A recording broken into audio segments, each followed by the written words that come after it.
West North America that's joined us again. We Good do have a few morning. announcements, and then we will get started with our wrap up. First of all, I want to remind you that if you haven't completed the surveys, please do so. We did realize that there was a technical issue, and we had to have at least one this weekend. So those are being sent out today. So if you've not completed one, please do so. And then again, as a reminder, the wrap up for the weekend will be coming out today as well. Secondly, your badges and lanyards that you have. We have these that we would like to continue to use for each interdistrict from moving forward. So we'll have a table at the back of the room if you would, we would like to collect those at the end of the day before you leave the room. Next, I will have Bobby come up, and she's going to give a report out on the advocacy, and also Mary Ann is going to come up and give us a report on the foundation. But my last thing is I would like to thank all of you very much for coming. We really enjoyed hosting you and being your hostess for the weekend here in District 5. Thank you very much.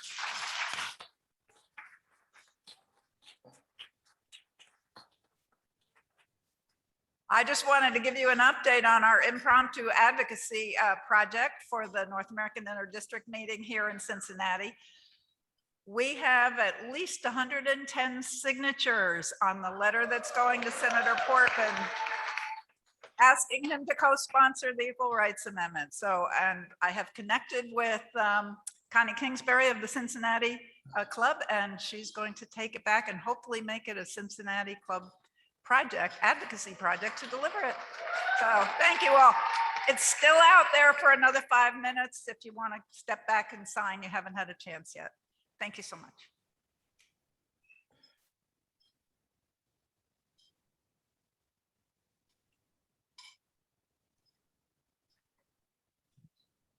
Good morning, everyone.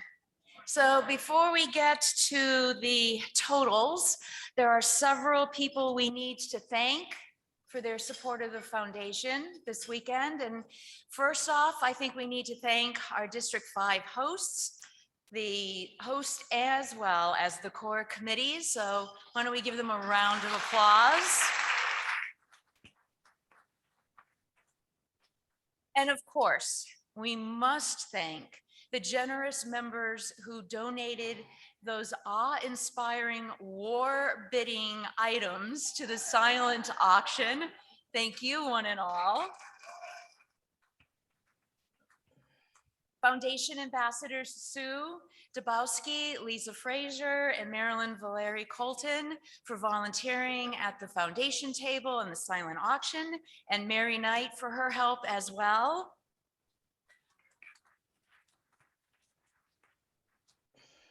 Our board leaders here this weekend, President Sharon and Secretary Treasurer Mari, and of course, Allison and Megan from headquarters. And finally, each and every one of you, in person and virtual, who so generously donated to the foundation, bid on items, and continue to support the foundation in your clubs, areas, and districts. So give yourselves a hand as well. And I hope that those who are attending this morning virtually are also clapping wherever you are. All right, so drum roll, please. And again, I hope the virtual attendees are doing this as well. Someone may not even be able to see you do that, so you know. The money raised during the silent auction was $8,480. Wow.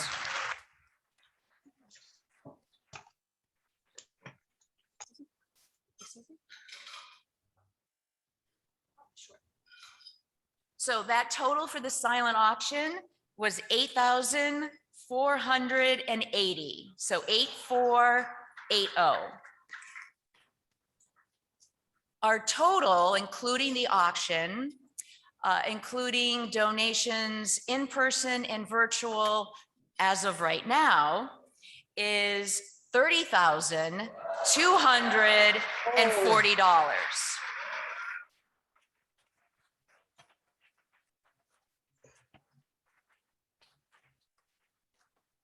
So 30,240, that's 30240. And for those of you who are awake this morning and who are paying attention, you heard me say as of right now, because as we heard from Kathy Sullivan last night, and I know her words resonated with many of us, and while we may not be able to remember the exact quote towards the end of her presentation, she mentioned that if you have an opportunity to make a difference as a group, do so. And that really speaks to what we do and what we continue to do. So virtual attendees, you have until the close of the meeting today, which is going to be around noon our time, to make a donation. Every single dollar adds up and makes a difference and goes entirely to the fund that you choose. For those virtual attendees who donate $100 or more, you will be eligible to win a $250 Visa gift card, and I will contact the winner later this week. All of the totals, the winners, etc., will be included in the wrap-up that will be posted to the NAIDM website. For in-person attendees, if you have not dropped off your donation form yet, you can certainly do so. You can see me or one of the foundation ambassadors again before the close of today's meeting. And finally, let's see who has won the Zonta Rose Bouquet. So no one guessed the exact amount, which was $256. They were squirreled away in those little buds in the center of the roses. But at any rate, we did have a tie. 3 people guessed $250. So what we're going to do is you are going to determine the winner. By a show of hands, who would like number 1 to win? All right. How about number 2? And how about number 3? All right, 2 and 3 were kind of close. Excuse me? Yeah, well, let's do this then. We'll go between 2 and 3 now, clapping. Let's hear a little bit of clapping, because you know what? We should all clap ourselves anyway, shouldn't we? Applaud ourselves rather. So applause for number 2. And applause for number 3. All right, by consensus, I think number 3 has it. Would you agree with that? All right, so the winner of the Rose Bouquet, and they can come up to the stage if they like, or see me on the side here, is Pat Jarrett of Anchorage.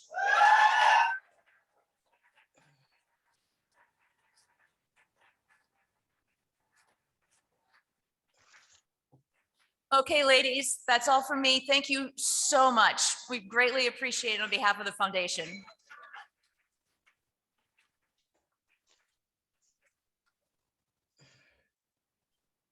Thank you so much. And one thing I want to say is, having attended this, this is the highest meeting of donations. So thank you, everyone. That is just excellent.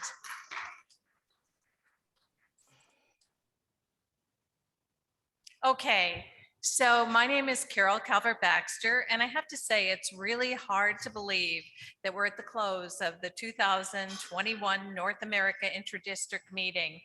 One of our goals bringing this weekend to you is to make sure that the information we present is substantive, impactful, and timely. And I believe, and I hope that all of you agree, that we achieved that this weekend. Before we begin the final presentations of the weekend, I want to extend a special thank you to Jackie Goodmanson and the presenters and the facilitators.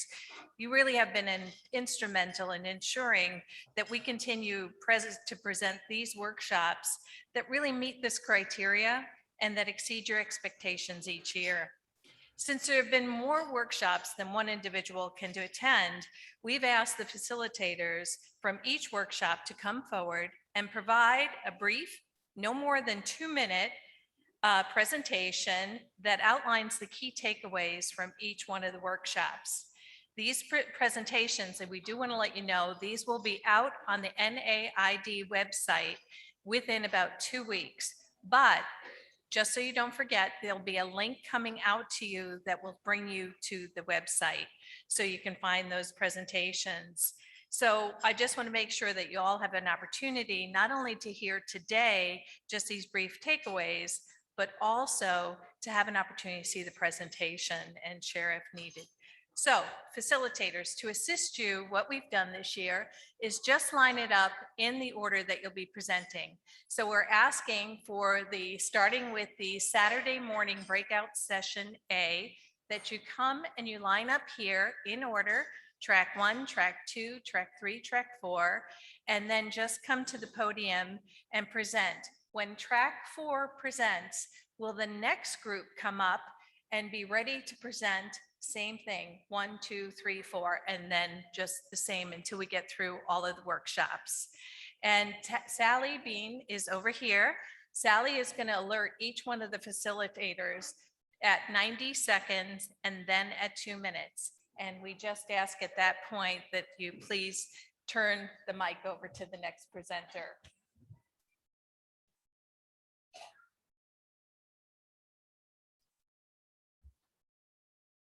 Good morning. My name is Joy Smith. I'm from District 15, the Lenawee County Club in Michigan.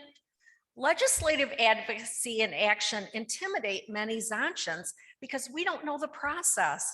Bobby Cardillo, co-convener of the USA Caucus, shared her very practical steps and tips to enable any of us to approach those who represent us, to get their attention, and to encourage action. With practice, we can be empowered like Bobby. Thank you.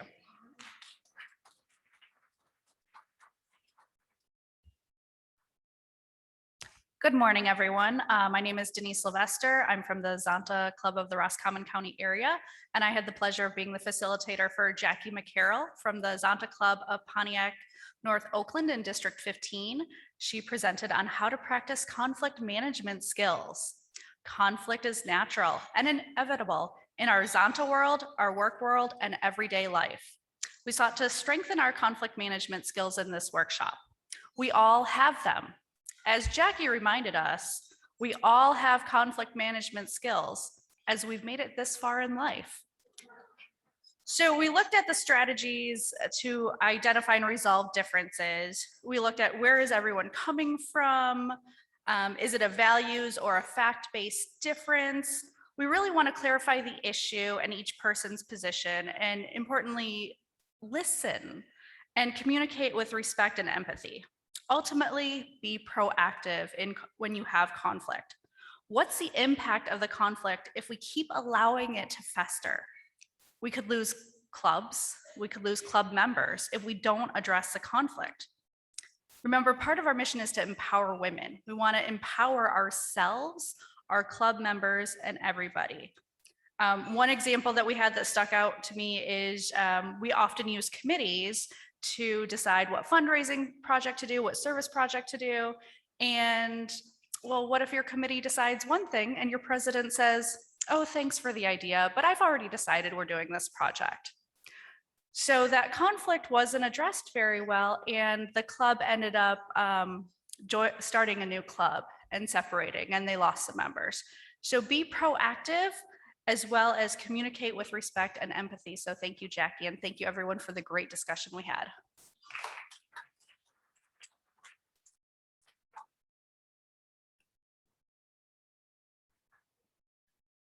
Good morning. My name is Anna Westlake, and I'm the District 6 Governor.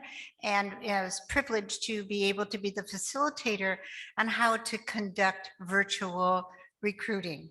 Sally Bean and Judy Krantz were our presenters, and they had an expert panel of 3 clubs from various areas of our country who shared some of their real life experiences.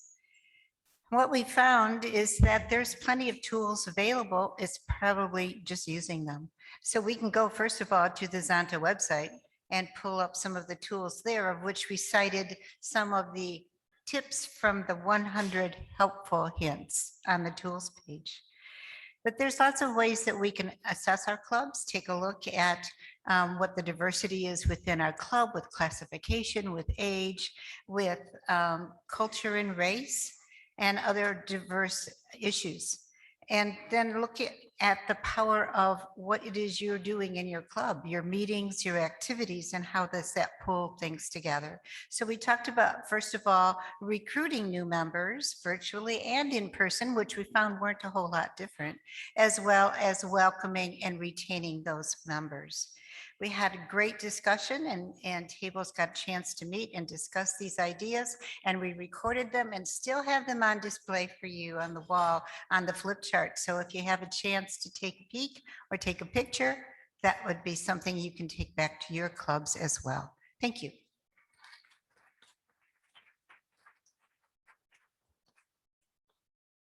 Good morning. I'm Teresa Harris from District 2, and it was my pleasure to work with Lori Montague, excuse me, of District 9. And I must tell you, she trains service dogs and is also an education, a special ed instructor. So she was well poised to take us through how to have the club projects, advocacy projects, reflect our mission. And she started with a review of the projects. And since most people were most familiar with the ending child marriage, we began with that. She directed us to a form on the, it's been on the form for a long time, but I'm not sure if all of us have used it. The scorecard for selecting a service project that's on the website. It's great. And then we had small group discussions on, and people shared club projects in their area. And I wanted to share with you one that I thought was really, well, they were all wonderful.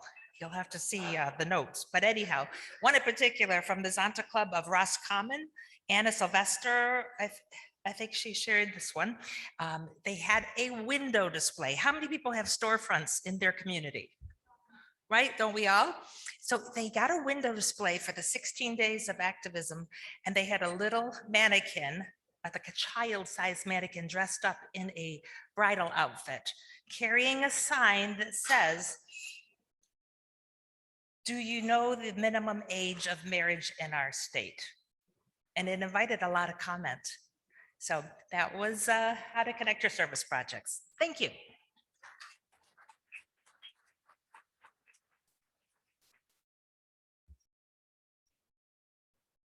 Hi, I'm Carol Moffett, Zonta Club of Houston, Governor, District 10.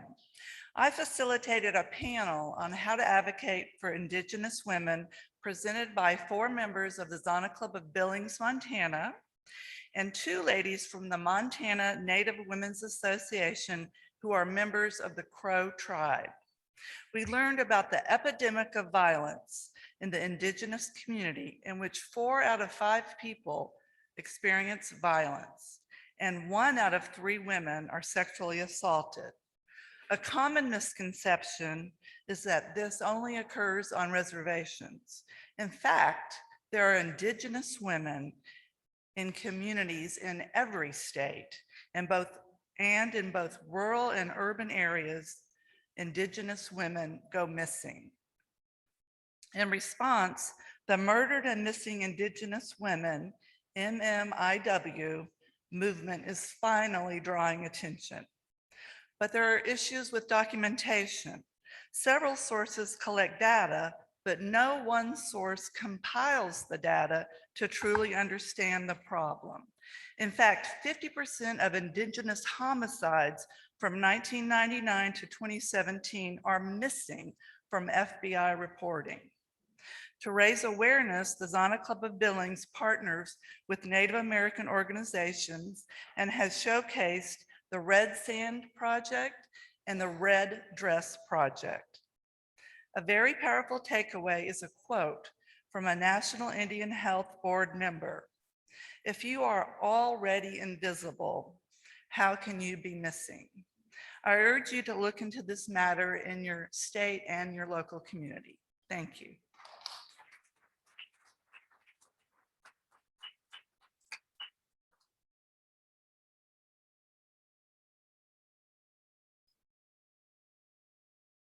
Hi, everyone. I'm Charlene Thomas, District 11 Governor from the Zonta Club of Montgomery. I was happy to serve as the facilitator for the presentation, How to Recognize and Build on Core Competencies for Zonta International, presented by Yvonne Chalfant from District 6. First of all, she pointed out to us where these core competencies are, and they're color-coded. They're on the district website. Well, why have these? The whole purpose of these competencies, these core competencies, is for us to speak Zontian, regardless of what country or club you're in, for all of us to speak the same language. Unfortunately, when we bring in new enthusiastic members, they haven't been shown this, and we as seasoned members end up policy shaming them. And in policy shaming, we're also shaming ourselves because we are not realizing what it is or what we need to speak from.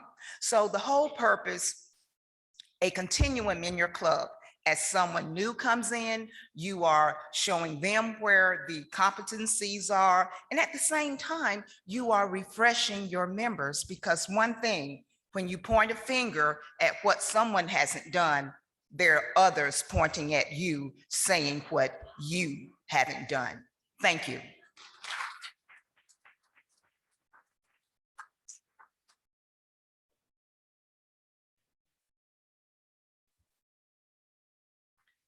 Good morning, everyone. Maggie Kalika from District 8. I had the privilege of facilitating the How to Increase Diversity and Inclusion in our membership. And I want to add, how do you zealously do that? Have you even had the discussion about increasing diversity at your club level? Our presenters, Deanna Cambridge from District 15 and Brittany Vaughn from District 9, asked the audience participants to raise awareness both individually and at your club level, to acknowledge personally where you are, and they suggested homework to take an implicit bias assessment. If you Google implicit bias, the Harvard project has several different tests that you can take to look at your own bias. And we encourage everyone to do that, and encourage you to take that back to your club and ask your members to do that as well.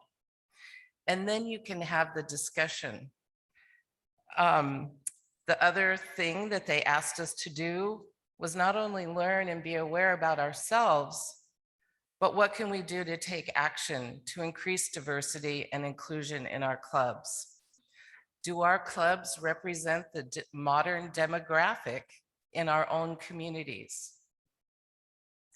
And we're not talking just about race and ethnicity.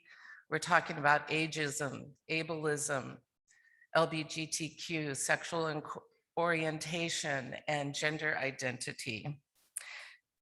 And they gave us some suggestions. And I'll get back to that on part 2.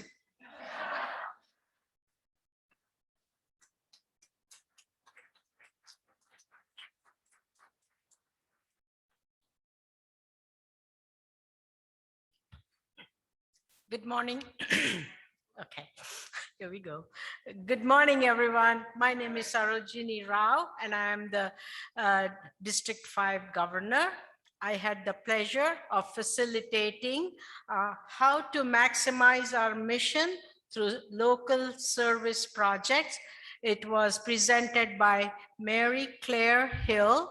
She's a member of the Zonta Club of Cincinnati, District 5. So because the title was How to Maximize Our Mission, she displayed the Zonta mission.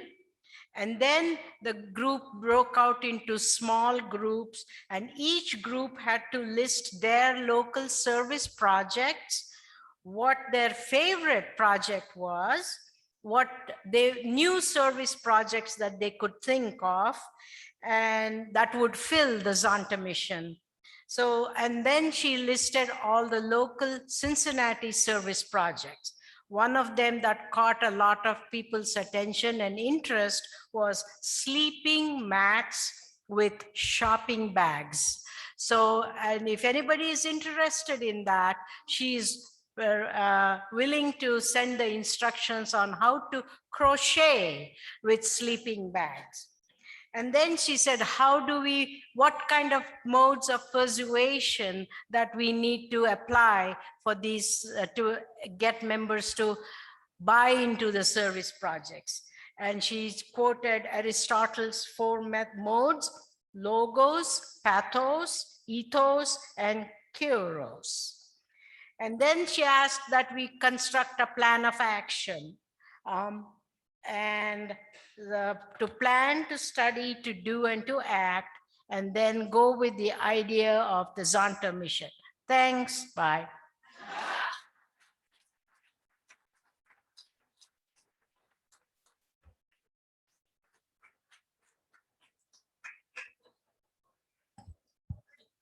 I'm Mary Reed from the Zonta Club of Jamestown, North Dakota, District 7. And I had the privilege of facilitating how to advocate for equal pay and organize equal pay campaigns. Barbara Young of the Zonta Club of Oak Brook facilitated this, and she is also the founder of the Chicago Equal Pay Day. That is quite the demonstration.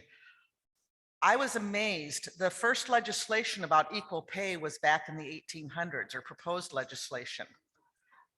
The Women's Equal Pay Act was proposed in 1947, but did not get signed into law until 1963.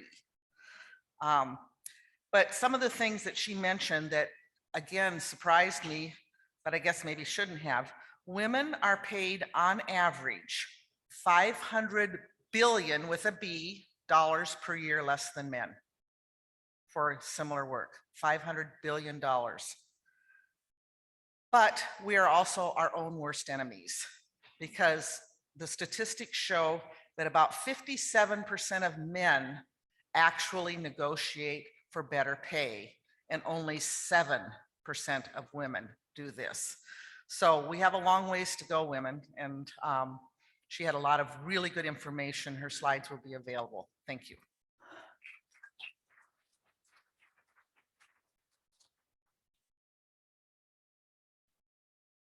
Good morning. I am Rhonda Thomas, Area Director for Area 5, District 6, and a member of Zonta Club of Kankakee in Illinois. I had the honor to facilitate for Jackie Goodmanson's workshop on how to create and use effective PowerPoint presentations. Jackie shared with us the 10 commandments of PowerPoint presentations, which I encourage you to look up, as we all have seen and used PowerPoint presentations frequently. Some of the points that I took away from that are that black backgrounds and lightning bolts are really not relevant anymore. Also, to remember that people remember 3 times more what they see than what they hear. The presenter is the primary visual aid, not necessarily the words behind you. And as a rule of thumb, please keep your slides simple, legible, and consistent, and use 28-point font predominantly so that people can see that.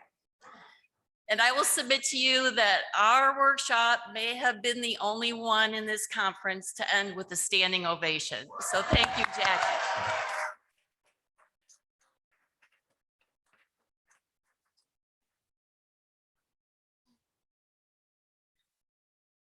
Increasing diversity and inclusion is such an important topic that we had 2 sessions. And part 2 started off with M&Ms placed on the table. And sometimes it's helpful to have a visual and an acronym. M&M, membership matters. And M&Ms also come in a variety of colors, a variety of tastes, flavors, just like we should reflect in our membership. We did an activity on how to buy privilege, and that was a sobering activity because each table was presented with an envelope with an amount of Deanna dollars and Brittany bucks to purchase privileges such as getting health care. And each table had to decide which privilege they were going to buy. The benefits of diversity are broader programming, attracting and retaining members, creativity, worldview perspectives, productivity, broader programming. Individually, we can take action to read, learn, listen, talk to people of color, Black, Indigenous, and get different perspectives. Incorporate that into your club.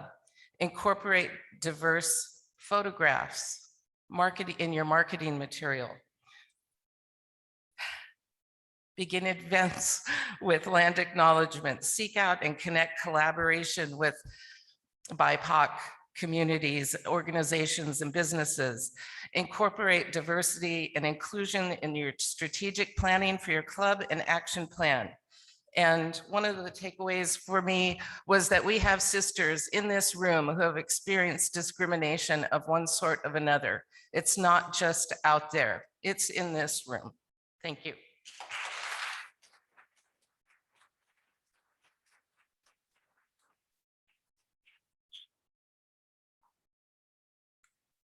I'm Ann Hodgson. I'm a member of the Boulder Foothills Club in Boulder, Colorado, and District 12 governor.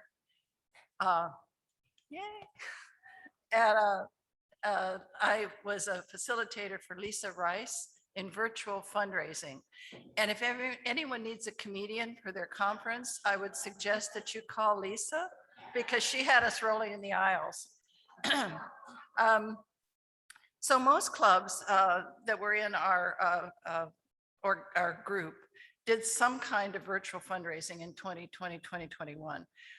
One of the big ones was virtual auctions, which were very successful. Luna Fest, which is a festival of women's films, was very successful. And they did sell things online that were delivered later. And then we went over many of the fundraising projects that we did the year before in person. And we discussed how they could be done online. And it was amazing. So many of them could, even a tour of homes for Christmas could be done online very successfully. We turned out that most of us use Facebook and not so much the other options. So we need to get a little bit better with those. We should engage donors on social media and expand our net of donors by making sure we share, we link, we comment, and we tag. And I have to figure out hashtag because she said I should do that and I don't. Lisa will share information on virtual fundraisers as people give her the information, and she already has quite a trove of ideas about that. So if you're interested, you might contact Lisa Rice, and her website is around or her email is around somewhere, and she can get you information as she finds it.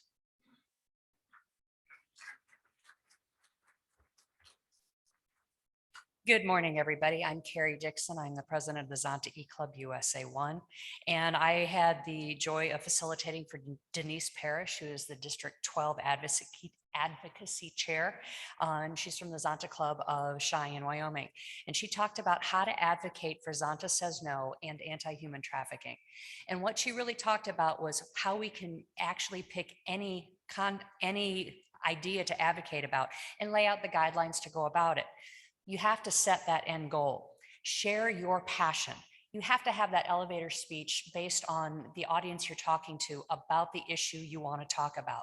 Practice it among yourselves. And you have to engage and partner with others to help pass through the advocacy you're trying to do. Don't try and do it alone. You do better with other members, partnering with other organizations in your community. And be ready to use a variety of approaches and be persistent, because things don't change immediately. It takes time. So as you look at whatever you're advocating for, look at what is your final end goal. Is it advocacy? Is it awareness? So you have to get people to admit that what you're advocating for is a problem in your community, be it trafficking, be it violence. Is it training? Do you need to push more training in the schools, for the courts, for various professions in the community? Is it helping the survivor? But we have to recognize as Zontians, we are not experts in helping the survivors hand in hand. We have to partner with the experts to do it. We don't have the tools to help one-on-one victims of domestic violence or trafficking. And if it's preventing what's happening now or in the future, look at ABLE's ability to mandate training, looking at changing the laws by finding a sponsor, bring them language for the law from other states and other communities, and be patient because legislation barely passes in one session. Thank you.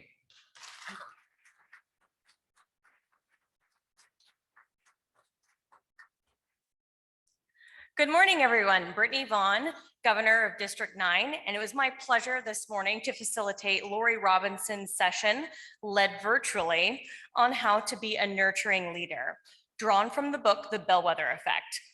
This covered the aspects of a nurturing leader who inspires, stewards, and is a problem solver. Moving from motivation only essentially working for short-term and small tasks, to inspiration, which is more effective for the long term. And therefore, from motivation being fear-based action to inspirational action stemming from love. So from fear to love. And that's how we can all learn how to be more nurturing leaders. Women especially are adept at being nurturing leaders. And so we need more women in leadership. Yeah. Looking at the characteristics commonly associated with leadership versus what it takes to be in a relationship and seeing how different these characteristics are, it's often like we have to be two different people in our work lives and in our personal ones. Bringing more of the personal relationship aspects to nurturing leadership ensures success. Lori reminded us that people don't quit organizations, they quit leaders. We reviewed the Castle effect, Castle standing for courage, authenticity, service, truthfulness, love, and effective, all elements of a nurturing leader. We also understood that to be a nurturing leader, we must be emotionally intelligent, exemplary, and servant leaders, servant leadership being a long-standing topic of conversation in Zonta, and that additionally, an inspired environment builds loyalty, and these are all parts of what draws individuals in and keeps them inspired. Thank you.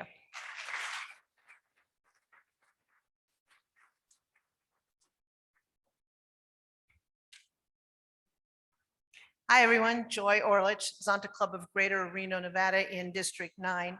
I was the facilitator for Karen Patty, who is our current international membership chair and past governor of District 11, Sanibel Captiva Club in Southern Florida. Yay!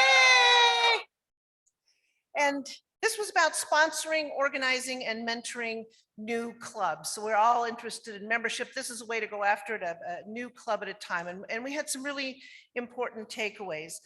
One of them is you need to get a committee together, and then you need to get a core group of members that may or may not be from the same club to serve as the core for the new club. Think about if you're taking a while to charter a new club, that the prospective members, sort of your leaders, could become individual members first, or could join the sponsoring club before then transferring over to the new club. You need to allow 1 to 3 years for this process, because not only do we need to get the club chartered, but we need to stay with them for a while. We had some headquarters staff with us.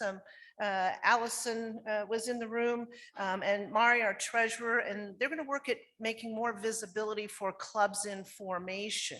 So like if we know there's a new club chartering in Bozeman, Montana, say, people can look at that and go there.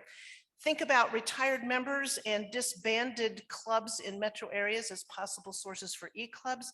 And as always, go online. There's tremendous resources on our revamped website. Let's keep Zonta growing.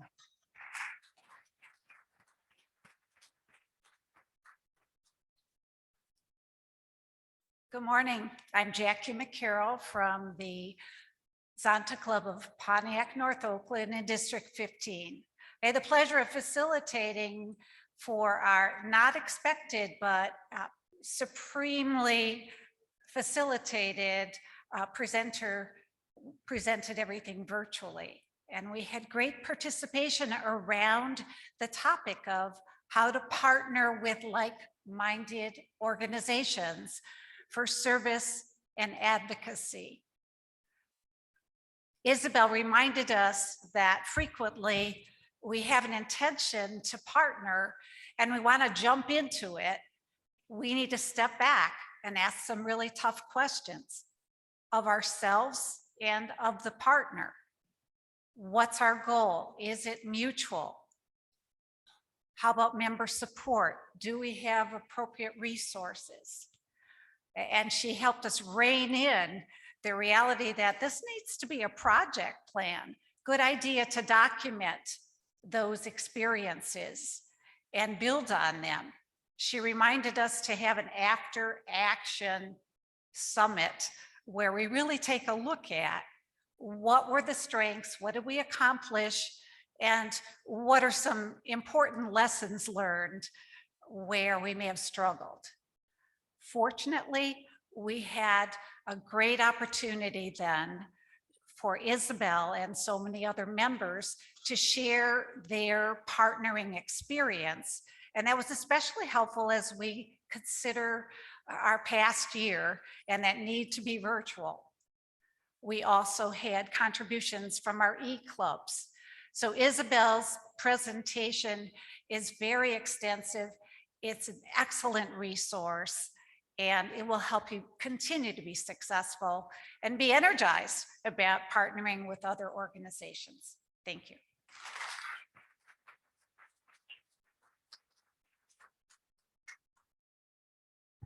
Wow, I have to tell you, we had the goals: substantive, impactful, and timely. And I would say it sounds like every workshop achieved that goal. I want to also, now it's time to thank the facilitators. Excellent, excellent job. That was so clear and concise, and you gave us those takeaways. So thank you so much. If we can give them a round of applause.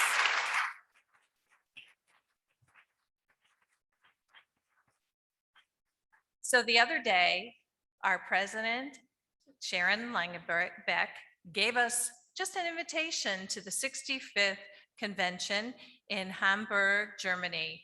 And so I hope that I get to see every one of you there. It will be absolutely outstanding. And as we learned today, being together is just so important. So I also have a special, and we have the good fortune of seeing the video.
to see all of you there. I'm now going to have Sally Bean come up and just speak to the NAID 2023 program. Thank you, Carol. I wrote some notes last night. We have had a lot of questions about 2023. It's not going to be in Anchorage. I'm just going to tell you that now and explain why. I'm also going to include how we choose the host location. The NAIDM location has historically been chosen based on volunteers to host the event. As you've heard, the event is organized and delivered by volunteers and supported by a district. The core committee are the people who are accepting financial responsibility for the hotel contract. Zonta International is not responsible for our budget or any financial shortfalls. With this in mind, I want to share the influencing factors that we considered about hosting 2023 in Anchorage. Number one, the guest room rates currently in Anchorage are considerably higher than here in Cincinnati. Number two, the room block that we would have to guarantee and pay for is much higher than we can reasonably expect will attend. Number three, the food and beverage minimums would require more than this year's attendance to break even. And number five, the registration price would need to be significantly higher than we've been charging for this event. On top of the cost to attend that NAIDM, it's sandwiched between two international trips for North Americans, Hamburg and Brisbane, Australia. We want everyone to be able to come to the North American meeting and the convention and not have to choose. So with all of this information, we made the decision last week not to go to Anchorage in 2023. So we're in an unusual position because we've waited for volunteers and we had one. This time we have asked District 6 to host 2023. They would have been the host district for the 2020 convention in Chicago, and they will channel that unused energy to provide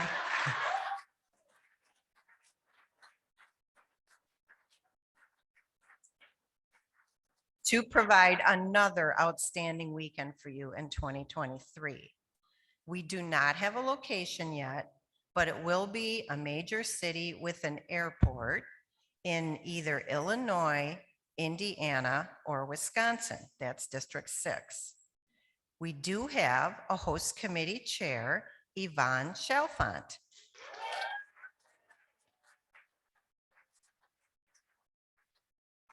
So thank you, Yvonne, for positively responding to our invitation to host. We've never done this before. We're happy you said yes, and we invite you to add a little something to this. Thank you, Sally. Since this is a recent decision, I don't have a lot of concrete information to give you. What I can do is reinforce what Sally shared. It will be either in Illinois, Indiana, or Wisconsin. That much I figured out. That's about as far as we've gotten. We can finally wear our scars, Donna Mae, that's true. I can tell you that we do have a venue selection committee appointed. Our goal, not actuality, but our goal is to provide the core committee with a recommendation by the end of the summer. So stay tuned. We'll tell you where you're going shortly.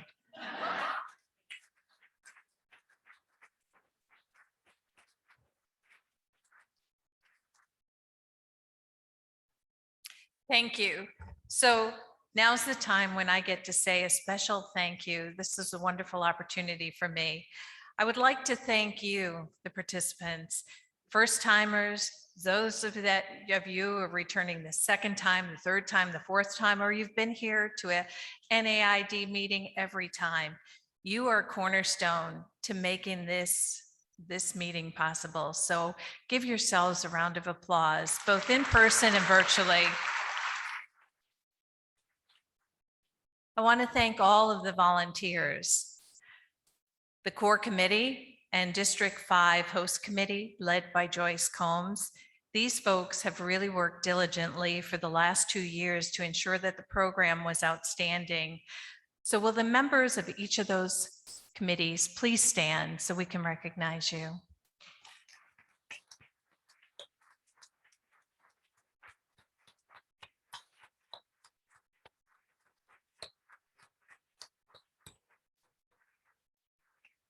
They've been amazing, all of them.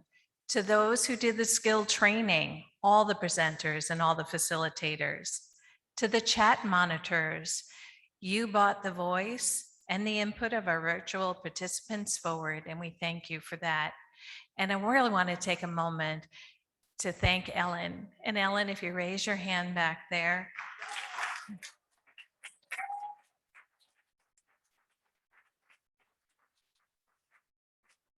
She sits, she always looks so composed, but let me tell you, watching her back there has been phenomenal. She's had to get people into break rooms, make sure the virtual started on time, and she's done an excellent job. So thank her.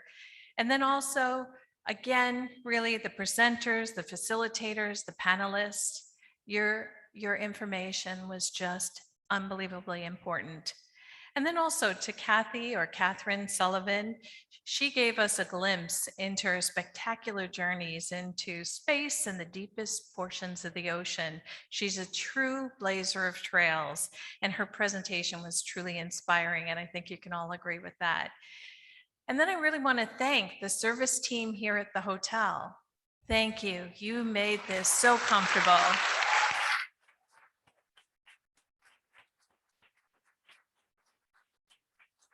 And then also to Prestige AV back there. They have helped us every step of the way, make this a very professional presentation for all of you. So as I'm closing, I really would like to ask our Zonta International President, Sharon, to please come forward. She'd like to share a few comments. I'm always there. You bet. It might take them a minute. So I want to thank the core committee and the host committee. What a wonderful North American interdistrict. And it's a great way to start the second year of this biennium. Thank you. But what I really want is for you to know that each and every one of you this weekend have inspired me. Thank you.